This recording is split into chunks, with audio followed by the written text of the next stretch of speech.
Hai, aku Sore, istri kamu dari masa depan.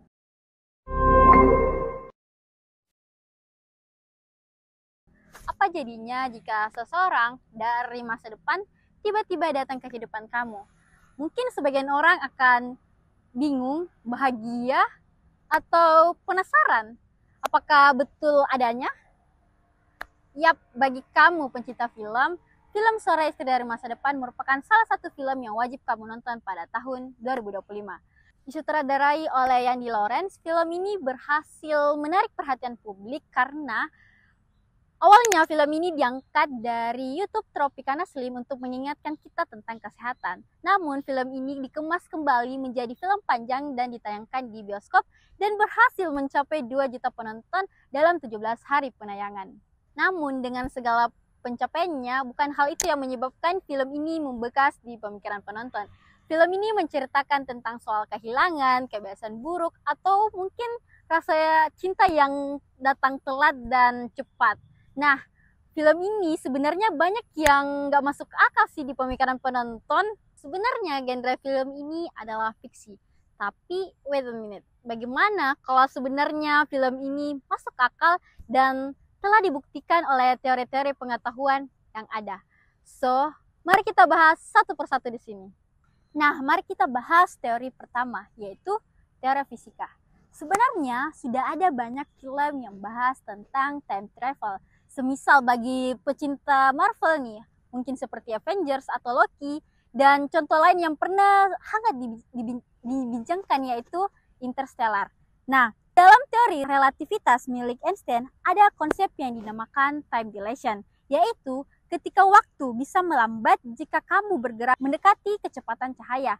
Artinya, hal tersebut, waktu itu bukan satu hal yang mutlak. Nah, dan film Sore Istri dari Masa Depan ini menyinggung hal tersebut.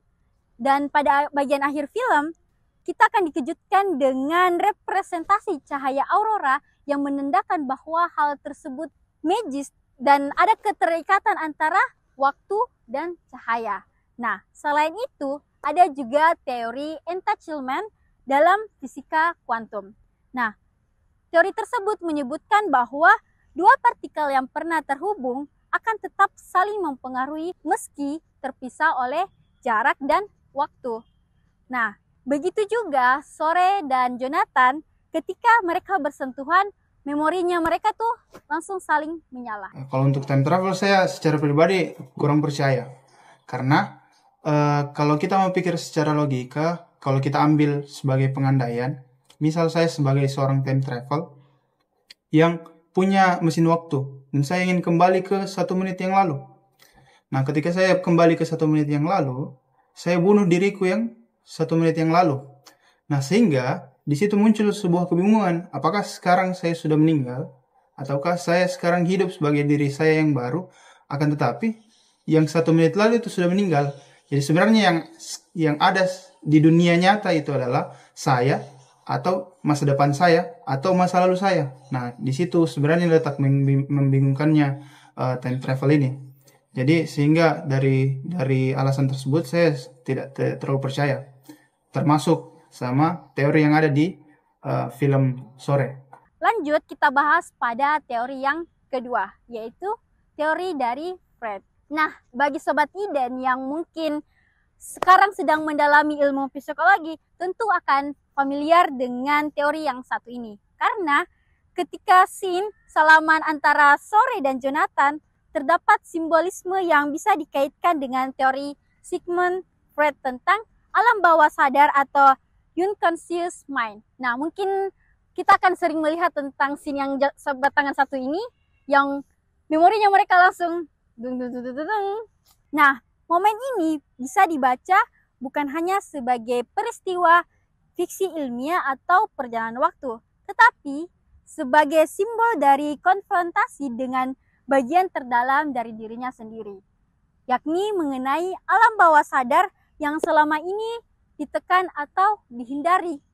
Nah, sebenarnya apa sih yang terjadi selama Sore mengulang waktu? Hal itu yang akan tersimpan di alam bawah sadarnya antara Jo dan Sore.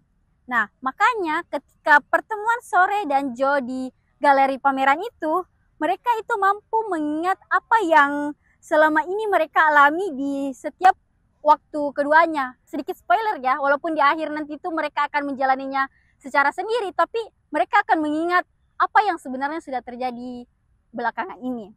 Nah, Fred bilang, tidak ada yang benar-benar terlupa.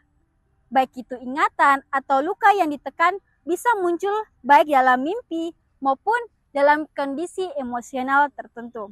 Dan ada salah satu quotes yang sering sekali kita dengar atau sering muncul di TikTok kalian, yaitu jika aku harus menjalani 10.000 kehidupan, aku akan selalu memilihmu.